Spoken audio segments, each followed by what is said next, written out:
আসসালামু আলাইকুম, সবাইকে আবারও স্বাগত জানাচ্ছি এনার কিচেনে আরও একটা রেসিপি দেখার জন্য। আজকে আমি তৈরি করেছি নুডলসের খুবই মজাদার একটা ডেজার্ট, আর যেটা কিনা তৈরি করে যদি আপনার প্রিয়জনদের একবার খাওয়ান তাহলে কিন্তু তারা বারবার আপনার কাছে খেতে চাইবে। তো বন্ধুরা, চলুন কি করে আজকে এই মজাদার ডেজার্টটি তৈরি করলাম সেটাই বিস্তারিত দেখে নেওয়া যাক। আমি প্রথমে দুধ জাল করে নিচ্ছি। অবশ্য দুধ জাল করে একটু ঘন করে নিতে হবে। আর দুধ জাল করে যদি ঘন করে নেওয়া হয় তাহলে এই ডেজার্টটা কিন্তু খুব বেশি ভালো হয়। তো দেখতে পাচ্ছেন আমি কিন্তু 3টা এলাচ দিয়েছি। আসলে 3টা এলাচ দিতে হবে এমন কোনো ধরা বাঁধা নিয়ম নাই। আমি দুধের পরিমাণ বুঝে এলাচ দিয়ে দিয়েছি। তো যাই হোক, এবার আমি দিয়ে দিব নুডলস। দেখতে পাচ্ছেন আমি আজকে এই নুডলসটা ব্যবহার করছি।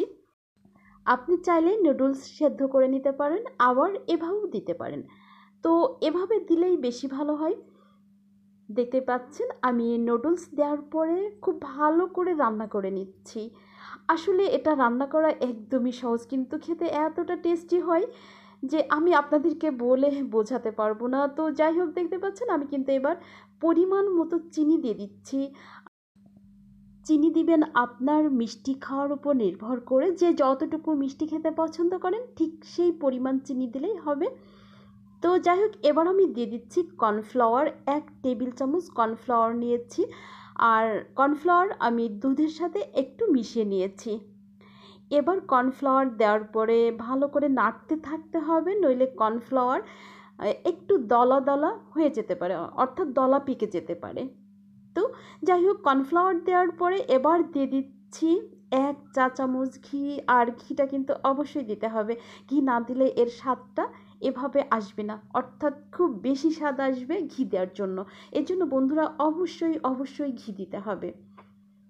এবার দিয়ে দিচ্ছি কাজু আর কিশমিশ। কাজু আর কিশমিশ দেওয়ার পরে আরও কিছুক্ষণ আমি রান্না করে নিব। আর হ্যাঁ বন্ধুরা, আমার একটা বিষয়, অর্থাৎ একটা উপকরণ দিতে ভুলে গেছি, সেটা না আমি দিয়েছি কিন্তু আপনাদেরকে বলতে ভুলে গেছি। এটা হচ্ছে লবণ। আপনি স্বাদ অনুযায়ী একটু লবণ দিয়ে দিবেন। তো যাই হোক, দেখতে পাচ্ছেন আমার ডেজার্টটা কিন্তু রান্না শেষের দিকে চলে এসেছে। এবার আমি নামিয়ে নিব। আর দেখতে পাচ্ছেন যে গ্লাসগুলোতে সার্ভ করব, এই গ্লাসগুলোতে এই যেটা দেখতে পাচ্ছেন এটা আমি আপনাদেরকে কি বলে বোঝাবো। এটা আমি আটা দিয়ে তৈরি করেছি, ফুড কালার দিয়ে। আর এটা শুধুমাত্র কোনো স্বাদ বা কোনো খাওয়ার জন্য কিচ্ছু না, ওটা দিয়েছি একটু মানে দেখতে সুন্দর দেখা যাবে এই জন্যই, যা আর কিচ্ছু না। আর খেলে যে কোনো ক্ষতি হবে তাও না। তো যাই হোক, দেখতে পাচ্ছেন আমি ডেজার্টটা ঠান্ডা করে নিচ্ছি। এই যে দেখুন, মাশাল্লাহ অনেক সুন্দর হয়েছে না? আর খেতেও কিন্তু খুব খুব বেশি ভালো হয়েছিল। কারণ আমি যে কোনো ডেজার্ট তৈরি করার সময় ওইভাবে খাওয়া হয় না, তবে একটু টেস্ট করতে হয়। তো আজকে আমি দেখেছি এত এত বেশি ভালো হয়েছে যে আমি আপনাদেরকে বলে বোঝাতে পারছি না। তো যাই হোক বন্ধুরা, অবশ্যই আমার আজকের এই ডেজার্টটি বাসায় একদিন ট্রাই করবেন, ইনশাল্লাহ ভালো হবে। তো বন্ধুরা, অনেকক্ষণ বক বক করে ফেললাম আপনাদের সাথে, হয়তো বিরক্ত হয়ে যাচ্ছে আমার সাথে অনেকক্ষণ থাকার জন্য। আপনাদেরকে অসংখ্য ধন্যবাদ। আবারও দেখা হবে, অর্থাৎ কথা হবে নেক্সট কোনো রেসিপিতে। সে পর্যন্ত সবাই ভালো থাকবে।